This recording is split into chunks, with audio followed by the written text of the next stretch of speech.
School service কমিশনের নিয়োগ মানেই প্রতি পদে চমক, কিন্তু সেই চমকগুলি অধিকাংশ ক্ষেত্রেই প্রার্থীদেরকে কিন্তু রীতিমতো বিভ্রান্তির মধ্যে ফেলে দেয় এবং তারা রীতিমতো আতঙ্কে এই চমকগুলিকে প্রত্যক্ষ করে। সম্প্রতি এইরকমই একটি গুরুত্বপূর্ণ খবর কিন্তু স্কুল সার্ভিস কমিশন সূত্রে জানা গেছে। স্কুল সার্ভিস কমিশনের যে একাদশ দ্বাদশ শ্রেণীর নিয়োগ, সেই নিয়োগের ক্ষেত্রে কিন্তু শূন্য পদের সংখ্যা হ্রাস পেয়েছে। বেশ কিছুদিন আগেই এই স্কুল সার্ভিস কমিশন সূত্রে জানা গিয়েছিল যে সম্প্রতি স্কুল শিক্ষা দপ্তর নাকি আসন সংখ্যা পুনর্গণনা করছে এবং যেটুকুনি তথ্য পাওয়া গেছিল তাতে একাদশ দ্বাদশের নিয়োগ প্রক্রিয়ার ক্ষেত্রে আসন সংখ্যা 700 থেকে 800 মতো বাড়তে পারে। কিন্তু এখন জানা যাচ্ছে ঠিক উল্টো তথ্য।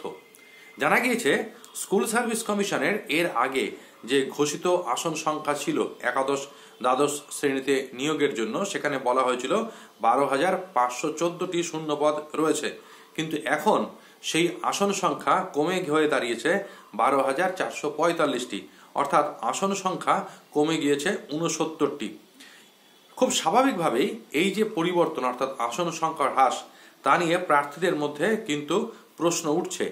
এখন এসএসসি সূত্রে জানা গিয়েছে যে শিক্ষা দপ্তর থেকে প্রাথমিকভাবে কিন্তু 12,514টি শূন্য পদের তালিকায় তাদের কাছে পাঠানো হয়েছিল এবং সেই সংখ্যার ভিত্তিতে ইতিমধ্যেই কমিশন কিন্তু লিখিত পরীক্ষা সম্পন্ন করে ফেলেছে। কিন্তু এখন যখন তারা ইন্টারভিউয়ের জন্য চূড়ান্ত তালিকা তৈরি করতে যাচ্ছে, তখন আসন সংখ্যার পুনর্গণনা করতে গিয়ে তারা দেখছে যে কিছু পদ কিন্তু আর শূন্য নেই। সেই কারণেই নাকি এই আসন সংখ্যার হ্রাস। তবে এই আসন সংখ্যা হ্রাসের সঠিক কারণ নিয়ে কিন্তু এখনো পর্যন্ত সরকারি কোনো ব্যাখ্যা স্কুল সার্ভিস কমিশন দেয়নি। ফলে মানুষ বিভিন্ন রকম ভাবনা করছে এই আসন হ্রাসের কারণ নিয়ে।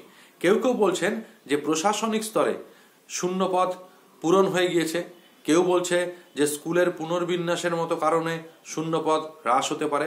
আবার শিক্ষক মহলরা কিন্তু আশঙ্কা করছেন অন্যরকম।